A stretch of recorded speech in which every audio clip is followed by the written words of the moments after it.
Good evening and welcome to the Gay Liberation Network here on Chicago Access Network Television. I'm your host, Andy Thayer, and with me tonight is also fellow Gay Liberation Network member Buddy Bell. Buddy, as some people may know, has made repeated trips to the country of Honduras in Central America. And this is very much in keeping with a central tenet of what we in the Gay Liberation Network believe in. That's what we call solidarity politics, that we're not just about fighting for equal rights for LGBT or lesbian, gay, bisexual, and transgender people, but we also believe that all oppressed people should be supported. Of course, people in different oppressed communities must lead their own struggle, but we all need solidarity from others, and that's part of what Buddy was involved in traveling to Honduras recently. Honduras, as some of you may know, recently suffered a U.S.-supported coup, which overthrew the democratically elected president there, and the human rights situation has gotten dramatically worse. Buddy, what are the main things that people here in the United States should learn and know about what's going on in Honduras? We should learn that Honduras has had a coup 2 years ago in 2009. The coup was supported by the United States. We should know that since the coup, there have been a great rise in the number of people killed in targeted killings, in where hits are ordered on people. There's been a rise in poverty. There's been a rise in the repression of the population's civil liberties. And all around, the coup has not been good for Honduras, but it has been good for the wealthiest sector of Honduras. Okay, and we'll get into that in a little bit as to why this coup occurred and why it benefits the wealthy, the 1% of Honduras, in just a moment. But first, I'd just like to point out that if you want to get in touch with the Gay Liberation Network, please visit our website, www.gayliberation.net. You can find a lot of information about some of the travels and that Buddy has taken, the information that he is sharing with people here in the United States. Also, I'd just like to make note of an important demonstration coming up a week from this Sunday. It's March to End the Wars on the 9th anniversary of the U.S. invasion of Iraq. It's the 9th anniversary now, and there is a big myth being peddled by the Obama administration that the wars are over, or at least the Iraq war is over, and yet the Pentagon just recently asked for $3 billion more for the non-war in Iraq. So please come out to that protest that's going to be held on 3 p.m. Sunday, March 18th in the Devon Avenue neighborhood, which for many people might know that's the heart of Chicago's Pakistani neighborhood here at Devon and Hoyne. Also coming up in May, as many people have heard, is going to be protests against NATO that is going to be visiting Chicago. They're having their international conference here in Chicago this May, and you can find out about the protest happening against NATO at that website, www.cang8.org. But, Buddy, could you tell our listeners, you were saying that the coup that happened a few years ago benefited the 1% in Honduras. How is that so?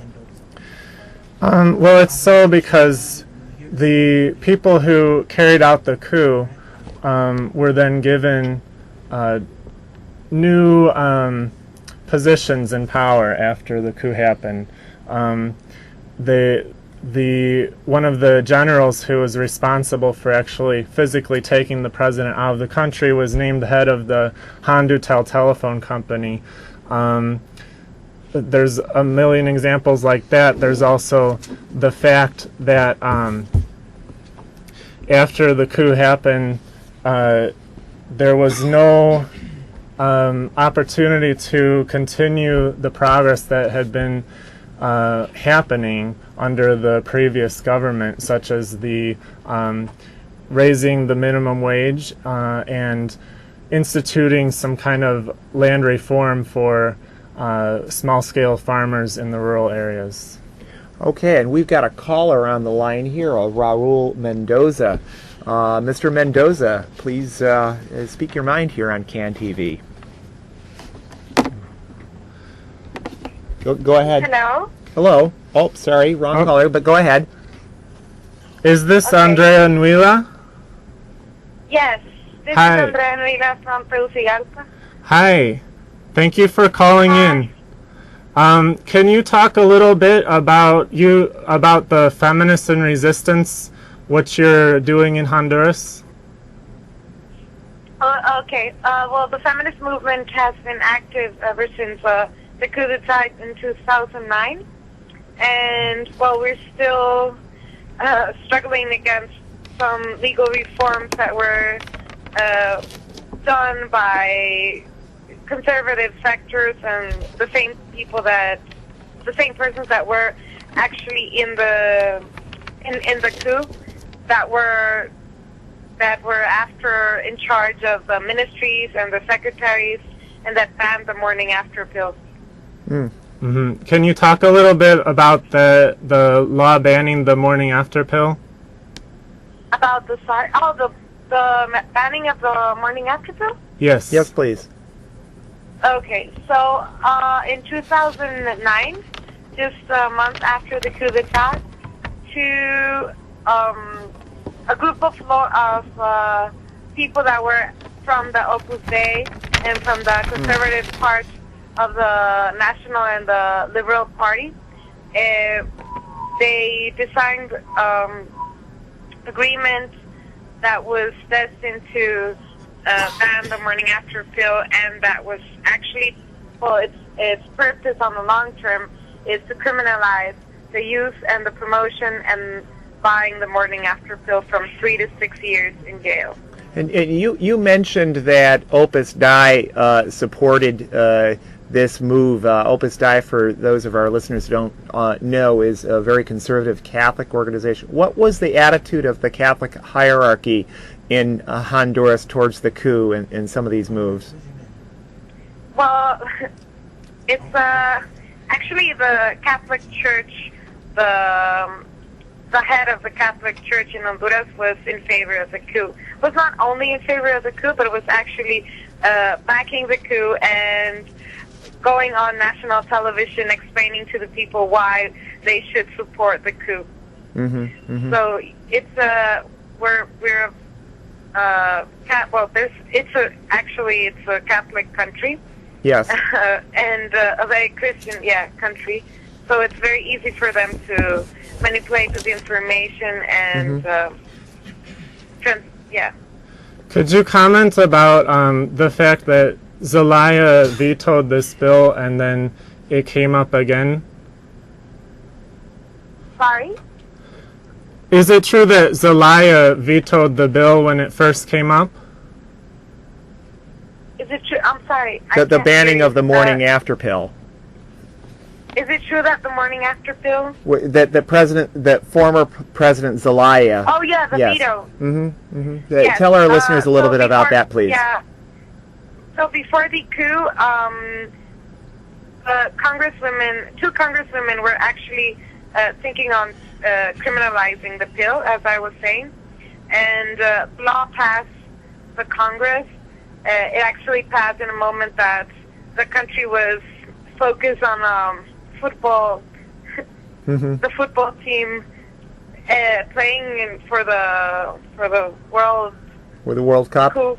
Yes. Cup, and so it passed, and then Manuel Zelaya, as president, 2 months before the coup d'etat, vetoed the law, stating that it was not constitutional, and basically stating that the Coup organization and international organisms around the world have stated that the morning after pill is not aborted. Okay, well, we really do wish you well in your organizing efforts, and we very much thank you for calling all the way from Tegucigalpa. That's certainly Andrea. And I just want to make a last statement. I just want to tell you that we do have a Facebook page called Sí a las PAE, which translates yes to PAE, which means contraceptive emergency pill. And we are asking for people around the world to sign a letter that we're going to hand out to the congressmen and the president and the now president of Honduras in order to prevent the law passing through the Congress again. Okay, could you spell that Facebook page for our listeners, please? Yeah, it's S-I space A space L-A-S space P-A-E. Great. Well, thank you again for calling in. We've got a very short show here, so I'm afraid we're going to have to move on. Raúl is also there. Oh, okay. As Raúl, introduce Raúl for our listeners. Yeah. Thank you for having me. Thank you for calling. Raúl, are you there? Yes, I'm here. Hi, Raúl. Nice to hear from you. Could you talk a little bit about the Catálogo de Diversidad Sexual? I'm sorry, about the documentary? About the catalog that you're working on with Artists and Resistance. Oh, yes. Well, it's a project that was initially funded by the Walter Trochez Alliance, which is a German organization that has been supporting LGBT movements and LGBTI movements here in Tegucigalpa. And basically what we're trying to do with it is we're trying to portray the different aspects of the reality of the people and all the expressions of their sexuality by taking photographs taken by different artists who are from the Artists and Resistance organization, with which I belong, and we have several different sets of photographs and portraits that have been taken of people who are either victims of violence or have been victims of violence, and staff of transgender people who have been abused, and as well as lesbians and straight people and individuals who are supporting the LGBTI movement in Tegucigalpa. Could you tell our listeners who Walter Trochez was and what he symbolized for the Honduran people? Yes, Walter Trochez, he was not really a personal acquaintance of mine, but I do know that he had a very strong participation in the resistance movement, and he was somewhat of a leader and representative of the LGBTI sector or the queer sector in within the resistance, because most organizations that work with sexual diversity do not take part of it and rather focus on the normal NGO focus that LGBTI organizations, queer organizations have had for long time that they do not involve in politics, but he sort of opened the bridge between that. And when he was killed, he was seen as it was a big loss, and it was a big, very shocking.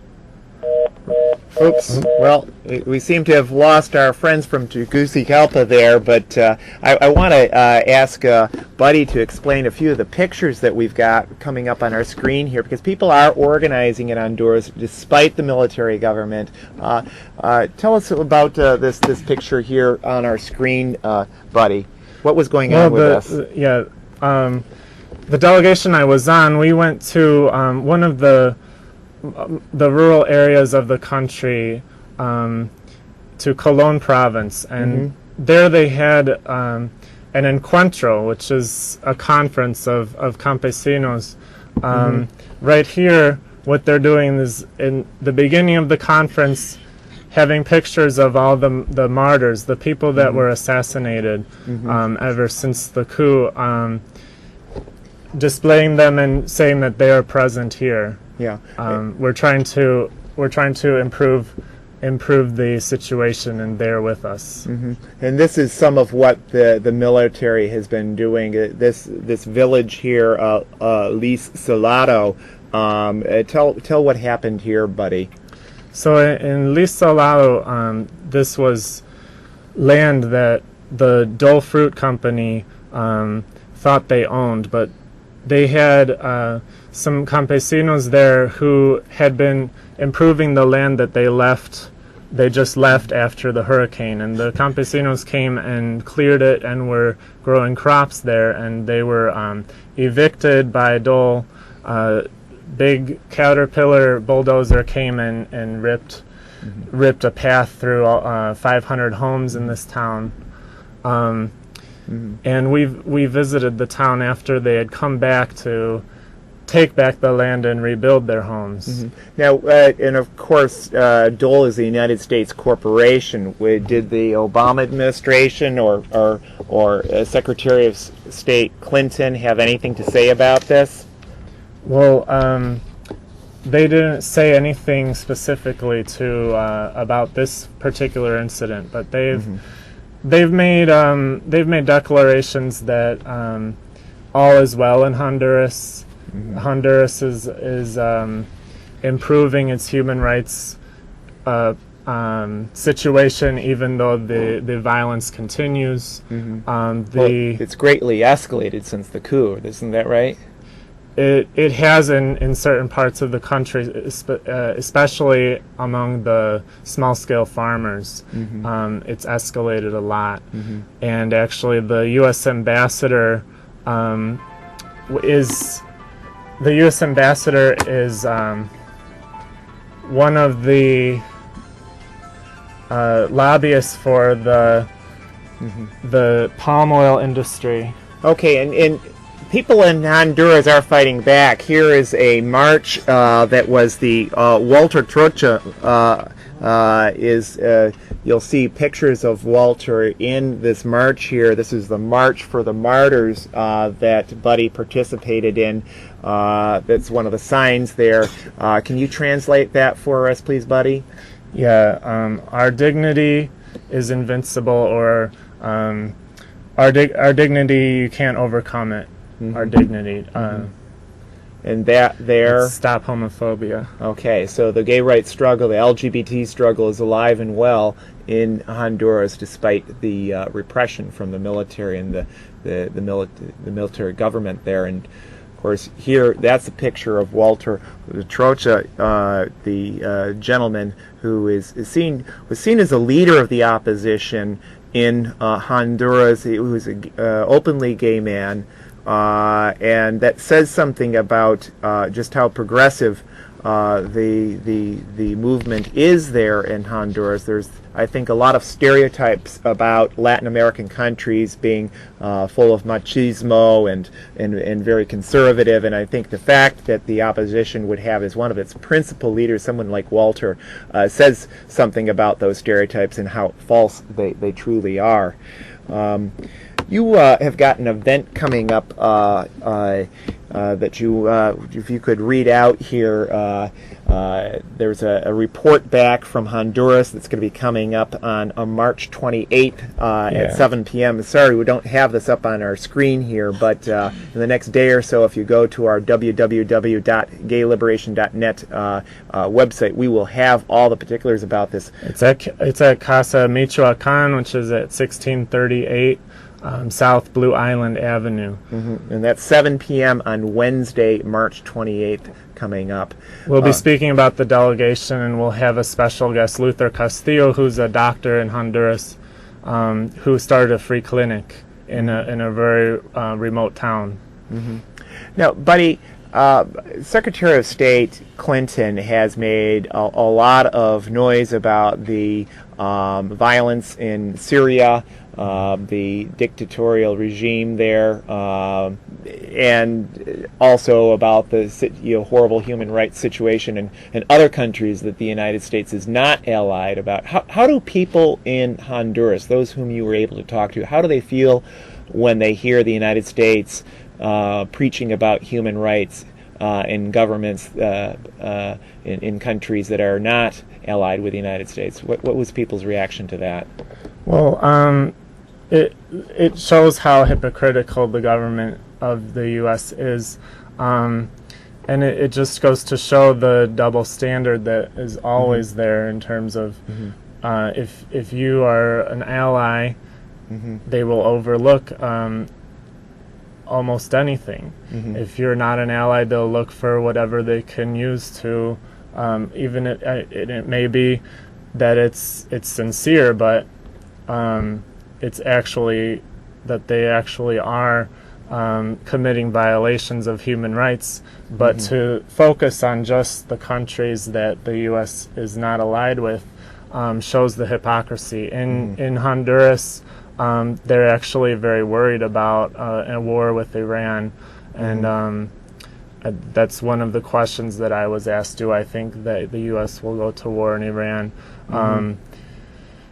They're worried about that and as well, because it's just doesn't bode well for any country in the world that a sovereign nation can be invaded by another.